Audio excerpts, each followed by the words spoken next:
Welcome to the Vibrant Guide podcast, where we explore the journeys and insights of remarkable individuals who are shaping their industries and inspiring others along the way. I'm your host, Anna, and today we have a truly special guest with us. David Alemian is America's foremost talent retention expert.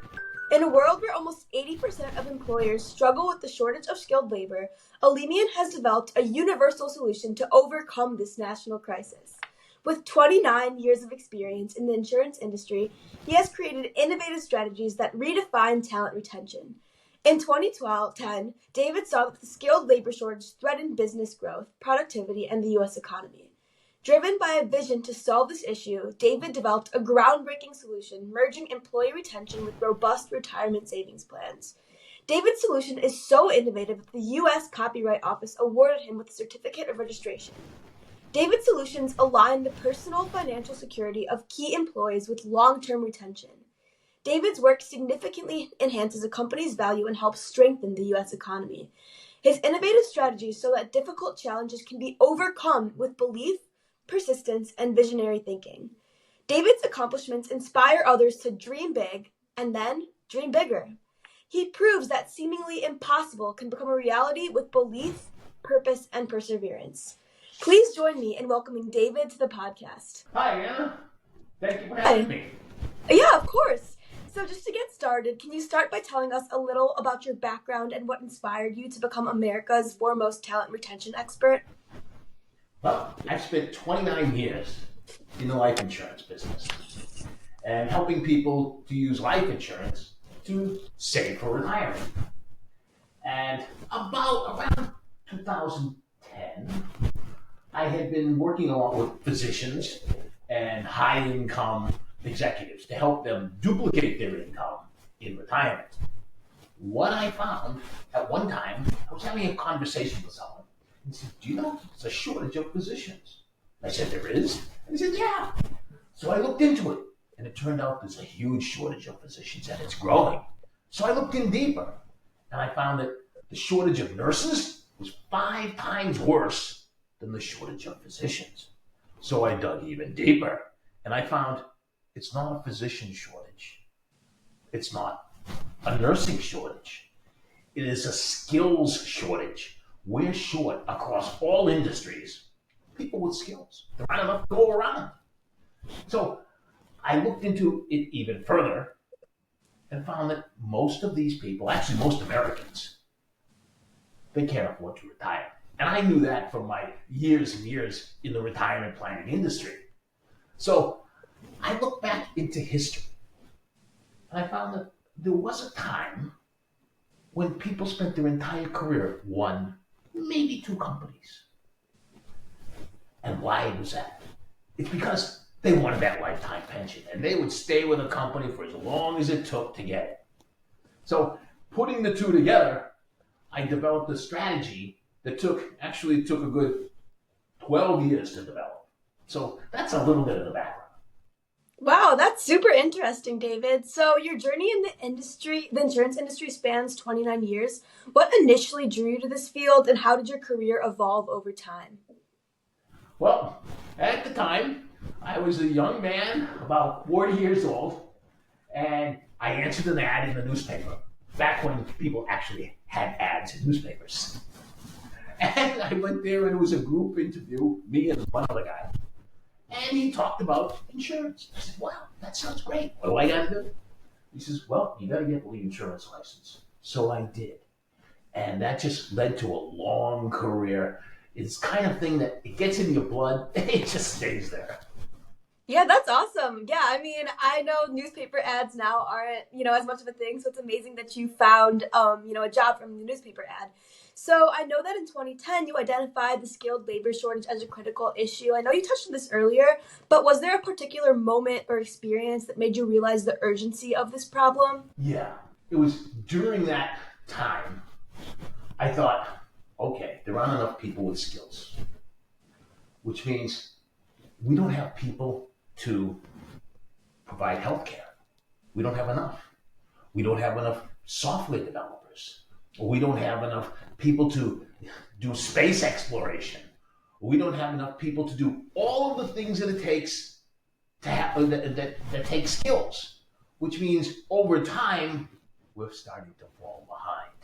How can we develop new cures if we don't have enough researchers? How can we do all of these things that require people with skills?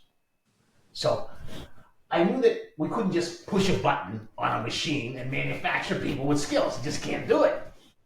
It seemed like an unsolvable problem. So I thought, okay, if we can't manufacture people with skills, we have to make do with the people we have. And so that was what started me on that journey. Wow, yeah, no, that's definitely a very urgent problem and, critical for the success of, the country and the world on a broader scope. So kind of transitioning into your solution. So you developed a solution that merges employee retention with retirement savings plans. Can you kind of, break down this innovative approach in more simple terms? Sure. In simple terms, companies, organizations, whether they be public companies, public organizations like police and fire and so on, or they be private organizations, private industry. We needed more people. And people with, the job market is tight, people are hopping from job to job. Now, any company, any organization, their most valuable asset is their key employees.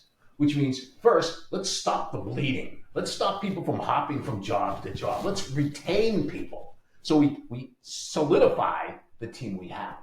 Then, over time, as we need them, we can pull more people in and hold them in place. Does that make sense? That makes sense. Yeah, so go ahead. No, I was just reiterating. In other words, we start with what we have, Right. and we build on that. Yeah, no, that makes a lot of sense, David. So how does, aligning the financial security of key employees with long-term retention create a win-win for both the employee and the company? Great question. Thank you for that question. Okay, let's start with the company. The biggest problem that employers have today is finding and keeping highly skilled professionals. I mean, there just aren't enough to go around, as I said. And turnover, people from hopping from job to job, turnover occurs on average in the US, every 4.1 years. That's the Department of Labor statistic. In the C-suite, it's a little long, between 5 and 6 years, but these people are hopping from job to job. And the cost of turnover is enormous. It's more than double that person's salary. It's 213% of salary, to be precise.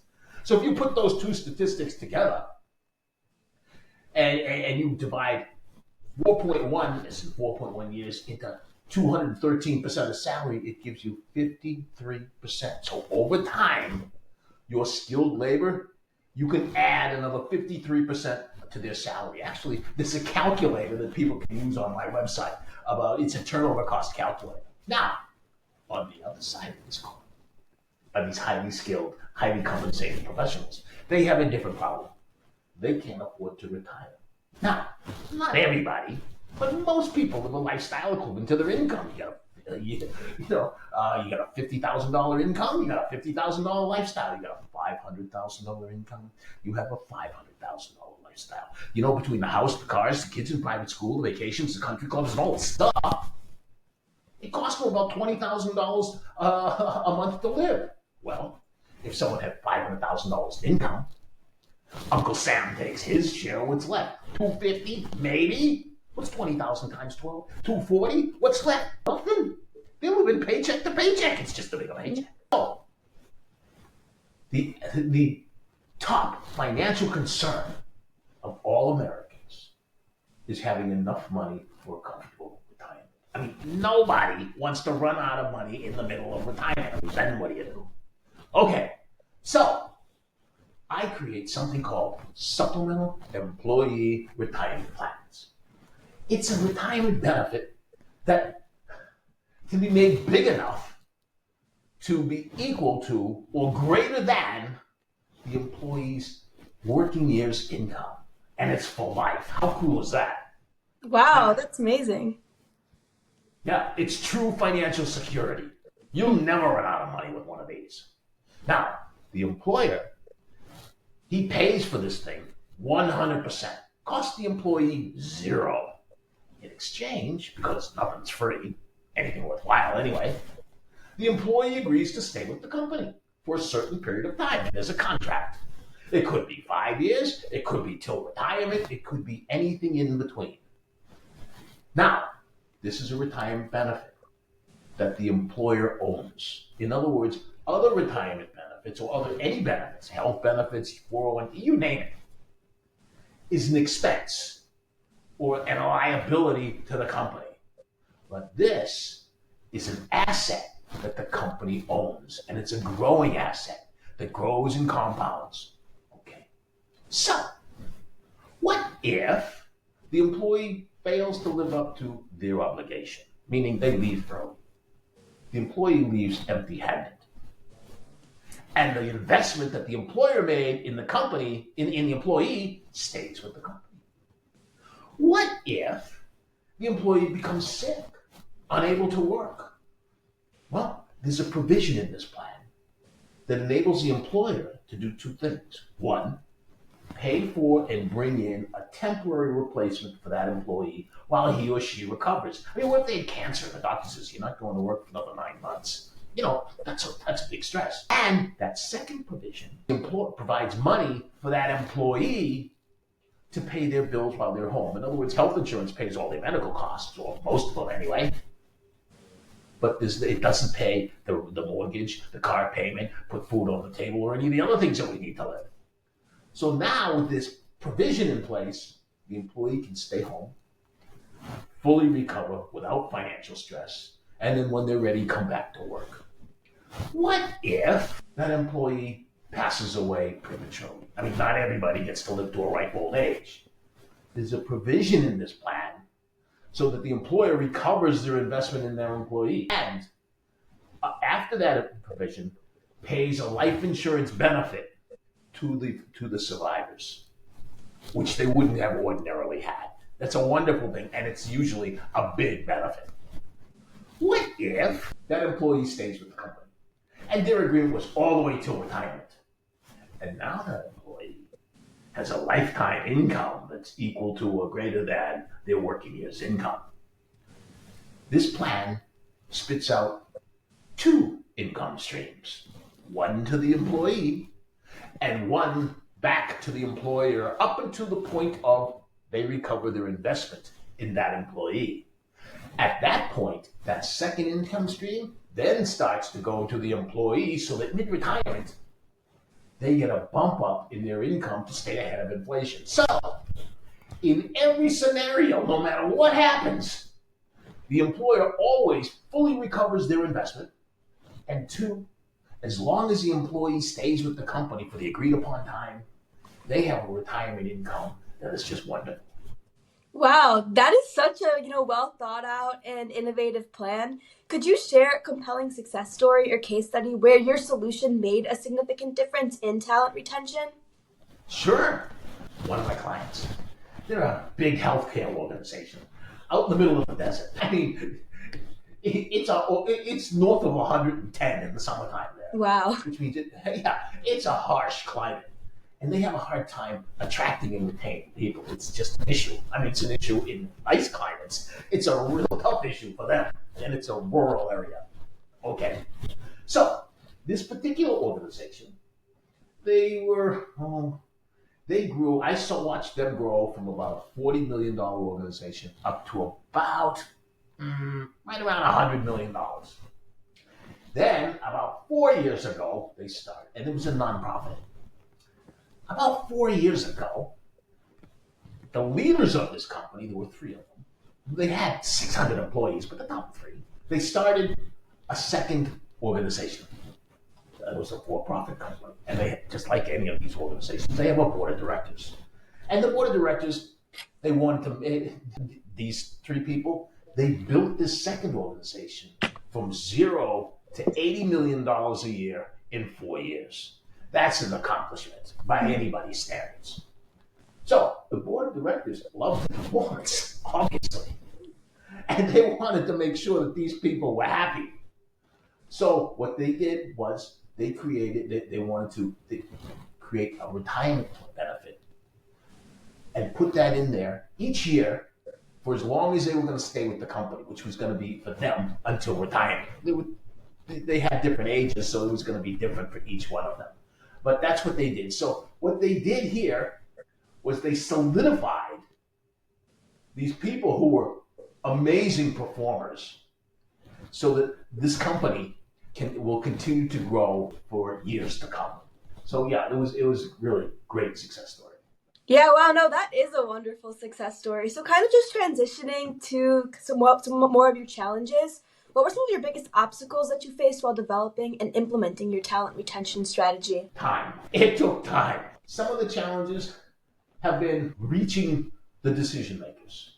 You can have the greatest plan in the world, but if you can't reach the right people, it's not going to help anybody. So that was a challenge for quite some time. And, how did you stay motivated and focused, your mission despite these challenges? And are there any particular strategies or mindsets that kind of helped you persevere? Awesome question. I love it. And one of the last words you used in that question was mindset. And it was the belief and the knowledge and knowing that this was a solution. You see, there are many solutions out there for retaining employees or attracting employees. None of them work long term. Because if they did, we wouldn't have this issue. Right? That's the biggest problem that employers have. I go to business conferences, and the question on people's minds is, how do you find good people? How do you get people to stay? How do you stop people from leaving? It's a constant churn in the minds of CEOs and leaders in the C-suite. So, for example, some of these solutions could be signing bonuses. Signing bonuses just don't work. Mm-hmm. Why? Because the person who comes for the signing bonus, as soon as that little time commitment is up, because it's a short time commitment, they're off looking for the next signing bonus. It's almost like transactional.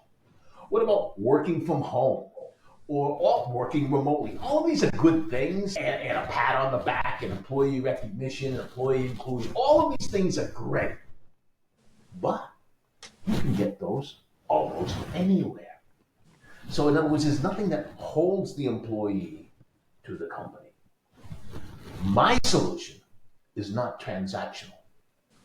In other words, other solutions, there's no penalty for the employee if the employee leaves. And they have everything to gain by leaving because all of the other employees are just throwing whatever they can to attract. They need bodies. My solution gives them a big incentive to stay.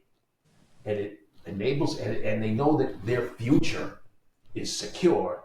All they have to do is stay with the company. That simple.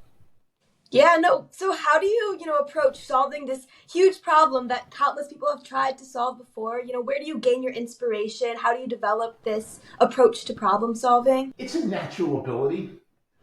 Problem solving boils down to 4 characteristics that people have. One is IQ. 2 is math ability. Another is spatial recognition. And the 4th is pattern recognition. If you score high in any of these, you're probably a good problem solver, or you have an aptitude for problem solving. Right. If you score high on all 4 of those, your problem solving ability is off the charts. And I score high on all 4 of them, which means I look at an issue, I look at a problem, and it just comes to me, the solution. For example, early in my career, when I was in the health insurance business, I was living in New Hampshire, and I saw a local newscast. And the police department in the largest city in the state was on strike. They were literally on the picket lines. For the police to go on strike, it's a big deal. So what were they striking about? Well, the city wanted the police to go on a HMO. They were trying to save money. At the time, in that part of the country, HMOs didn't have a good reputation. And the police simply wanted a good health plan that enabled them to go anywhere they wanted to do and have good health benefits. So I was watching this newscast, And the president of the union was talking to the newsman. And I looked at my wife, I says, I can fix this. This is easy. So I called the police union president. I said, I can solve your problem. He said, come on in. So the next day we're meeting, and I said, okay, what is it that you want? We built them a health plan from the ground up. It was custom design. It wasn't an off-the-rack thing. I said, what do you want? So we gave them everything. I created a plan. I gave them everything they want and more. Then what I had to do was bring that plan in at a price equal to or less than the cost of the HMO that the city was paying. It took about a month, but we got it done, and we ended the strike. Coolest thing. Wow, that's an amazing story. So I know you touched on this, but you have talent for problem solving, and you kind of described that as visual mathematician. Could you share more about that approach to solving complex problems and finding those creative solutions? Sure. A visual mathematician is someone who can see seemingly unrelated pieces of a puzzle and put them together to form a complete picture. And I just do that naturally. It just happens. For example, my solution for talent retention. We got two seemingly unsolvable problems. One is we can't manufacture more people with skills. And the other problem was that people can't afford to retire because they're spending all their money on lifestyle, and nobody wants to give up lifestyle because in order to save for retirement, they'd have to give up lifestyle, and nobody's going to do that. Another seemingly unsolvable problem. So we take these two seemingly unrelated pieces of the puzzle, meaning retention and retirement, and we put them together and we form a picture. Wow, that's a really, interesting perspective that I feel like definitely has a lot of potential to change those, world problems that are, unsolvable. How do you see the future of talent retention evolving over the next decade, especially with the rise of remote work and digital transformation? Great. I see this solution catching fire and becoming a disruptor. Now, it really doesn't matter to me or my plan or my solution whether somebody's working physically in the office or in the field or on the job or working remotely from home. It doesn't matter. It's universal and it fits everything. By the way, speaking of fitting everything, this is not just for executives and physicians and professionals. This also is for blue collar. We don't have enough plumbers. We don't have enough electricians. We don't have enough solar installers. You name it. We don't have enough of them if it requires skills. Right. Okay, so let's talk about a disruptor. Years ago, people spent their entire career at one, maybe two companies because they wanted that retirement income, as I mentioned before. Mm-hmm. In 1978, Congress decided that Americans weren't saving enough of their own money. Yes, they had their Social Security and they had their pension plans, but it would be better if they had a three-legged stool and put their own money into it. So they gave them a tax break and they called it the 401k. Yeah.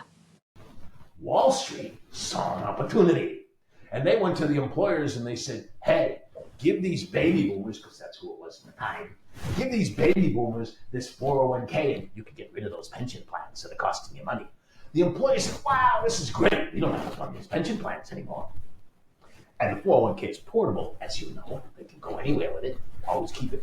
And the baby boomers said, wow, this is great. We don't have to spend an entire career at one company like our parents did. If we don't like where we are, we can hop to the next company and take our retirement plan with us. Here we are, over 40 years later, almost 50 years. And two things have happened. Both parties have shot themselves in the foot. Employers, turnover went from zero, unless somebody retired, to being the biggest cost. It skyrocketed, and the biggest problem that employers have. And employees, they can't afford to retire. So what is that? What happened? Well, 1978 came along with the 401k. By the early 80s, the 401k became the fastest growing retirement plan in America. And pensions, they just went away, unless it's like a government organization or something, because they're very, very rare today. I see this plan as a way to disrupt the 401k. 401k. I mean, you could add it to the 401k, that's fine, but it's going to be far more popular. Why? Because one, it's not a cost. It is an asset on the company's books. And two, it provides the employee with true financial security. See, the 401k, it doesn't work. The average 401k, before inflation came along, the average 401k ran out of money in 12 to 14 years. And what do you do? And it does it for two reasons. One, taxes. Two, inflation, and that's gone through the roof. So instead of being 12 to 14 years, it's a lot shorter now. And then I'm not even talking, I haven't even mentioned market losses. I mean, what happens when somebody has so much money to pay, they're just about to retire, and the market crashes, and their 401k is cut in half? Well, what happens is people can't retire then. They have to spend more years in retirement. Or worse, they were retired, and now they lost too much money, and they're back in the workforce, and nobody wants to do that. And it happens all the time. Yeah. Yeah, I mean, even as, someone in college that's going to start my career soon, I hope that, I see your plan within companies rather than a 401k, because I think that it's truly so innovative and so win-win for all parties. So, I love it. And just transitioning to kind of, your advice for our audience. So many of our listeners are entrepreneurs or aspiring business owners in their career. What advice would you give them, about building a loyal and motivated team? Great. The advice I would give them, put your people first. Be good to your people. And probably the best way you can, and prove it with a plan, with my solution, with a plan like I offer, you give that to your employees and explain to them how it works so they understand it. And it's pretty simple, actually. They will stay. They will build their career. Instead of taking a career and hopping from one job to the next, plan it from the very beginning and say, this is a company that I could have a future with. I could build something here. That would probably be one of the best things that you can do. Now, I work with larger companies, mid-size, I work with a lot of startups. And I work with scale-ups, companies that they want to go to the next level and so on. But even a small mom and pop organization that maybe has a few employees, they could do this. It's fully scalable from the small company all the way up to the large enterprise. It's just a matter of scale. I see. And, what are some early signs that a business might be struggling with talent retention, and how can they address those issues before they become critical? Early signs, people coming and going. Uh, Real simple. You're always looking for help. You can't keep help. That's an early sign that you got a problem. And it's not going to go away by itself. I mean, actually, as bad as the problem is today, it's going to continue to get worse. And it won't turn around, if ever, until at least well beyond 2075. Meaning, it's not going away in our lifetime. It's here to stay. It's a matter of generations, the size of generations. In other words, the baby boomers were the biggest generation. The subsequent generations were smaller in size. right. And percentage-wise, people with skills, that's an even smaller amount there. At the same time, which means the problem gets compounded. But making it even worse is that businesses are expanding. And the demand is growing as the supply is shrinking. So the only thing you can do, as I said, is make do with what we have. So find people with skills, find people who are motivated, find people that you like, that are great, and give them something that will tie them to your company. And this kind of a plan is about the only thing you can be rest assured will tie somebody to the company. Everything else is transactional. Right. I completely agree with you. I feel like giving them something like that is something that'll actually make them stay. So, kind of tying back to your career, what lessons have you learned about building resilience in business, both for yourself and for the companies that you work with? Building resilience, belief, knowing that what you're doing is the right thing. No matter, and entrepreneurs will relate to me on this one. You're gonna have obstacles. There are gonna be bumps in the road. There are gonna be huge walls that are going to come up in your way. But if what you have is big enough, or what you're striving toward is big enough, then it will blow through any roadblock that comes your way. And how do you kind of, as someone who has a lot of big goals, how do you kind of, keep pushing through even during those moments where you feel like you can't do it or the problem is too big to solve? How do you navigate that? I love that, what you just asked me. I do something that has, for me personally, and I advise other people to do it. Whatever you want out of life, whatever big thing, whatever your dream is, because everything starts with a thought. Everything starts with a dream. Put it in front of you and get it in front of you. What if you have this big obstacle, maybe even a failure, and I don't call them really failures, they're just expensive lessons or hard-earned lessons. Just stop. Focus on your dream. Focus on your goal. Get all that other stuff out of your head, and that will refocus where you are. Sometimes it requires tearing it all down with a whole new business plan to see where it is that you need to go. Because, life throws you curves. Business throws you curves.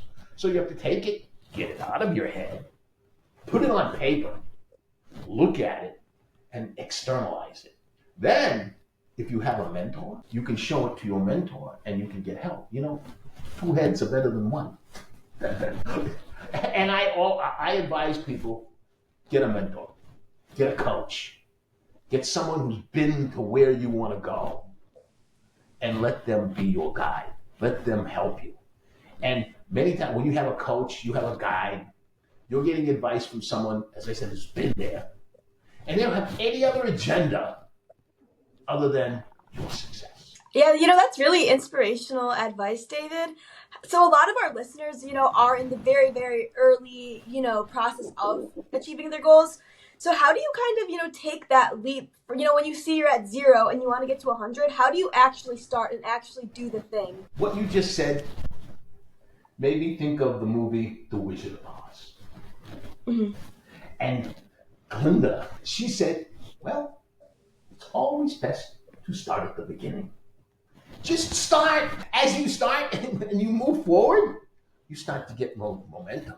It's like having a snowball that's this big, and you roll it down the hill, and it gets bigger and bigger and bigger, and it goes faster and faster and faster. But just start. Do something. You don't have to wait until all your ducks are in a row. You don't have to wait till everything's perfect, because it never will be. It just won't. It doesn't have to be perfect. It just has to be good enough to start. Then as you move forward, you'll learn lessons that you'll have never learned unless you started. And that creates more momentum and more forward potential. Just start moving forward. Yeah, no, I think that, just starting is so important. So I would love to hear about, your future goals and, what you want to do in your work with talent retention and employee benefits. Well, I speak at conferences. And when I speak at conferences, I can help so many people. If I have a room of 400 business leaders, I can help all of them. Will they all ask my help? No, but enough will. But then what happens is when I help them, now I'm helping their employees. And they might have 100 or 200. So now we're going from helping a few hundred people to helping literally thousands. And that's just from one talk. So my goal is to be giving talks every week all around the country so I can maximize the benefits of my solution. Yeah, no, that's an amazing goal to have. So, as we approach the end of the podcast, what's, your final message that you want to share with my listeners? My final message? Go to my website. Take a look around. And if you think in any remote way that you can benefit from what you see, contact me. Reach out. Phone number's there, email's there, and help is there. So, yeah, take advantage of something that is a great solution, and you'll be glad you did. And what's the name of your website? DavidAlemian.com. All right. Well, thank you so much for joining us today, David. It was great having you. And thank you, listeners, for tuning in to this week's episode of the Vibrant Guide podcast. I will see you all next week.